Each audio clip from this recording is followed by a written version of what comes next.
Hola colegas, en el día de hoy hablaremos acerca de la vena cava inferior. La vena cava inferior recoge la sangre de todas las estructuras inferiores al diafragma y la conduce a la aurícula derecha.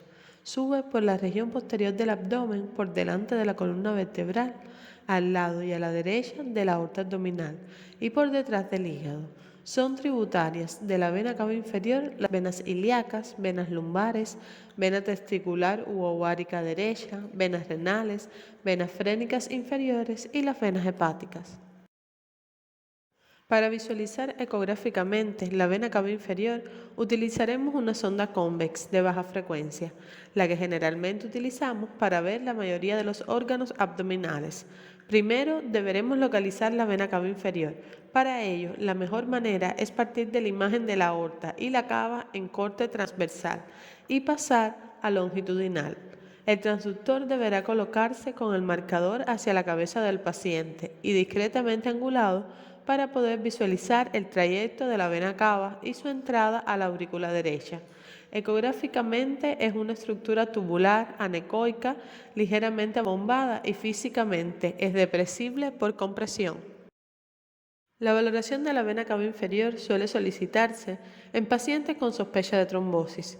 La detección de la trombosis de la cava suele basarse en una combinación de escala de grises y análisis de blood color. Como en otras venas, el trombo aparece como material ecogénico patológico dentro de la luz. Cuando hay trombo focal ecogénico, el diagnóstico es relativamente sencillo, siempre que el segmento anormal de la vena cava sea visible. Cuando el trombo es más difuso, los ecos intraluminares deben distinguirse de los artefactos ecogénicos de baja amplitud que suele haber. También deben distinguirse de los ecos debido al flujo sanguíneo lento. La detección de flujo con Doppler color puede resolver este problema. Puede haber trombosis primaria de la vena cava inferior, pero es menos frecuente que los trombos que se extienden de venas ilíacas, renales, hepáticas o gonadales. La trombosis de la vena ovárica es una complicación posparto poco frecuente que suele ocurrir a la derecha y se asocia con endometriosis. En algunos casos se visualiza directamente la vena trombosada en ecografía. Sin embargo, es frecuente que el intestino lleno de aire oculte la vena ovárica trombosada.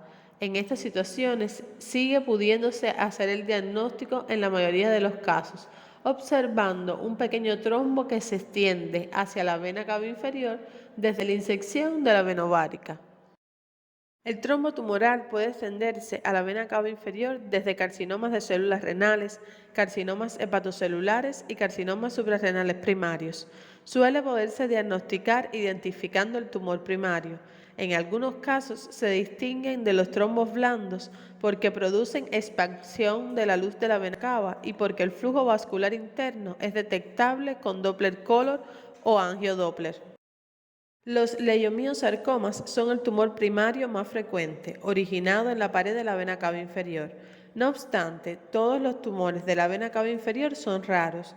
Es mucho más frecuente que masas adyacentes desplacen, compriman o engloben la vena cava.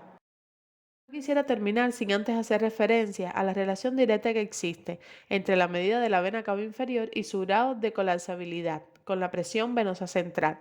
Varios estudios han demostrado que el diámetro de la vena cava está disminuido y el índice de colapsabilidad, también conocido como índice cava, está aumentado en pacientes con depresión de volumen. Estos dos parámetros aportan información sobre la presión venosa central, con fiabilidad del 80 al 90%. El índice cava se calcula midiendo el diámetro máximo expiratorio y el mínimo inspiratorio en un ciclo respiratorio normal de un segundo de duración y a 2 centímetros de la desembocadura de la cava en la aurícula derecha. El índice cava se calcula mediante la siguiente fórmula. La medición de la vena cava inferior y del índice cava nos permite, por tanto, conocer con bastante fiabilidad la presión venosa central de un individuo sin necesidad de canalizar una vía central.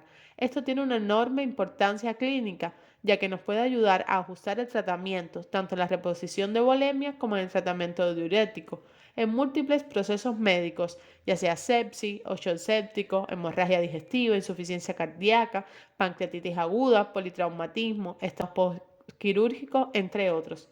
Por último, La medición de la vena cava inferior está directamente relacionada con los datos hemodinámicos del ventrículo derecho. La hipertensión pulmonar en la insuficiencia cardíaca, por ejemplo, es un factor de mal pronóstico. En este sentido, se ha demostrado que el tamaño de la vena cava inferior y el índice cava en los pacientes con insuficiencia cardíaca tiene un valor pronóstico independiente de reingreso equiparable al sodio sérico o el BNP y más fiable que la edad, el peso, la respuesta diurética, la estancia hospitalaria o la función renal. Hasta aquí el tema de hoy. Muchas gracias.